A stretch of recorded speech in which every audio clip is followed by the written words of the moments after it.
said that was in 1812. The Rockefellers in America in 1912 were the richest people in the world. Tell that to Donald Trump. Tell that to the guy that runs Microsoft. Just because you were the man in 1812 don't make you the man in 2011. Good Lord. Exactly. Buffett. Warren Buffett. I really said to you, no, oh, I thought you were done. It's this simple. Just because, it's one of those situations where right now, again, you are giving me something that is so abstract, yet you can't tell me who's doing it. Okay, Rothschild may have done it in 1812, but who the hell is doing it in 2011? I want to know the name. I don't want to know the Kent family. I don't want to know the group. Tell me the name. Who's doing it? Well, you keep talking about you got all these books and you read all these books. Oh, yeah. So these guys are the smart people. Then these guys should have told you to tell me who's running this world. Well, tell me the name. Well, first of all, they don't give a crap about you, so quit thinking you're important, first of all, okay? Because you're just a nobody, an educated idiot that doesn't little teaching to somewhere. And they're used to be part of Homeland Security, Security. Right? And used to be part of Homeland Security. I want y'all to know that. He did have a job in Homeland Security. Okay?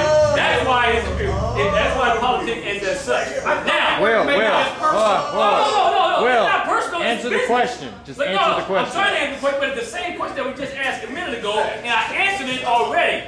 He wants the names and addresses of these people. I don't have the addresses of them. Okay. I gave you the names. But the point is this. But the point is, you do say. Prove my point. You don't have the names and addresses. Right, I don't need them. You don't have names and addresses either. You don't need them because what you gonna do? Prove to me that God exists. But let me say this though. Just like you can't prove to me the bankers exist, prove to me that God exists. You can't do it, which means because I can't prove to you that it's wrong, you want me to believe that it's right, right? Okay, listen, folks. Okay, hold on. The names, just go back over the names. I'll go back over the names again. I answered that. I mean, I thought it was going to be more difficult than this, but just give me the name. Okay, I'll give you the name. I just gave them to you a minute ago, but there's a long list. It can take you 2-3 days. But just the top of the iceberg, you read Peter Kershaw's book, Economic Solutions. Because I don't want you to think it's just me. See, I read this material and I agree with these people like I told you before, and I think you should read it as well. And don't raise your hand up that you heard of a book, because I've heard of a lot of material, but if you read and did some research, Peter Kershaw does a great analysis of who owns the central banks of the world. So it's Peter Kershaw, Peter Kershaw in Economic Solutions, and he goes on the third page in there, he says the backers of these so-called international bankers is Kuhn Loeb, Rothschild being the number one, and then their pundits are Kuhn Loeb, Rockefeller, J.P. Morgan, Warburg, etc. Goldman Sachs. Some of you probably heard of them, okay? But even to say that doesn't help you at all. It really doesn't help you at all. What are they doing? Don't tell me. All right, but everything you just said. Oh, okay, I thought I could finish that. So when you tell me Gates and Warren Buffett got money, yeah, they got money because they put it forward because most of us idiots that read Forbes get to see that. You think the Rothschilds will put their name in there? In 1812, they own half the world's wealth. What do you think they said? What do you think they said? Okay, well, we own half the world's wealth. Let's kick back. No, they said, let's own more of it. That's how they came here. And that's how they own the richest people in the world, right? That's how they will make Gates and Buffett together look like Boy Scouts. Yeah. Okay. All right. We'll get to that now. You asked your question, Tony. You got your credit question. Yeah. Oh, wait a minute. Now you get to ask him a question. You got it. Okay, well, He's had one question. He has 2 legs. You're on your first. Okay. Okay, now let's go here. If any one of the 3 questions you can pick. I won't give them too difficult because we don't read much. So let me do this. Let me give you something as simple as I can. The current regime that is creating wars in Afghanistan, Iraq, Egypt, which is the Civil War, Libya, and possibly going to Iran, And the United States government is involved in these conflicts. And most of the time it's unwilling, because if you take a census of the population, the people in this country do not want to go to these wars. Then how in the hell are we participating in these wars when the current census says that we don't want to be there, we shouldn't be there? How are we there?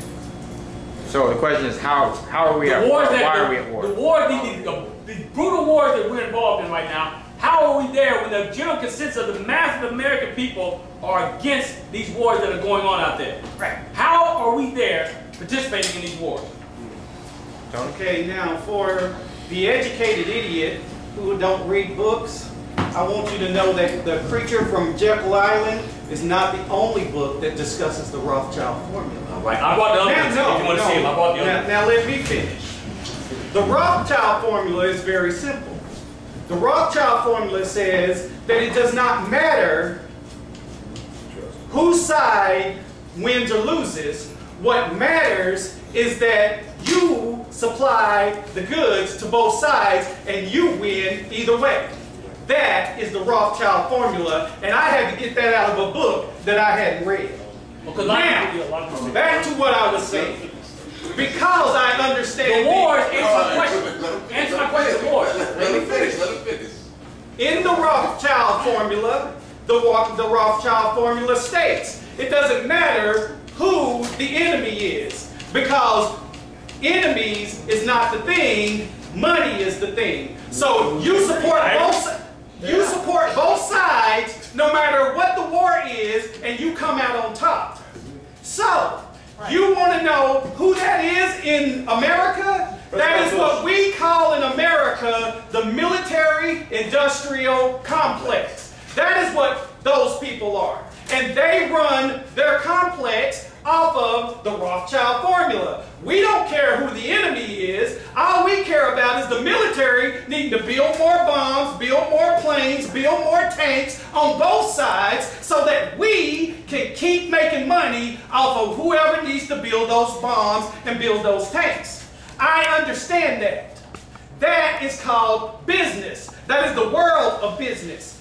People that want profit do that in this world.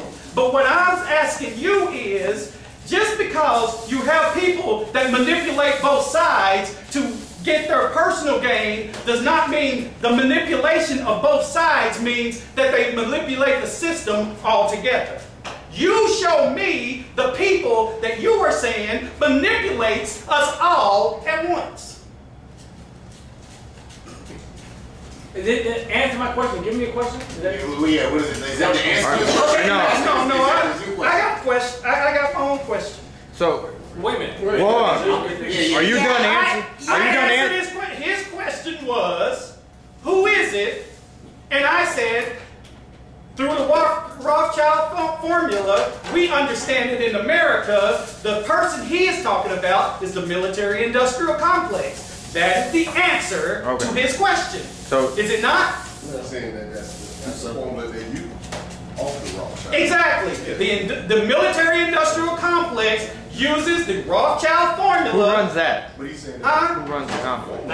The military-industrial complex is not ran by a group, by a person. It is companies. It is organizations. It is industry. It is the people that make the airplanes. It's the people that make the bombs. Their whole purpose is profit.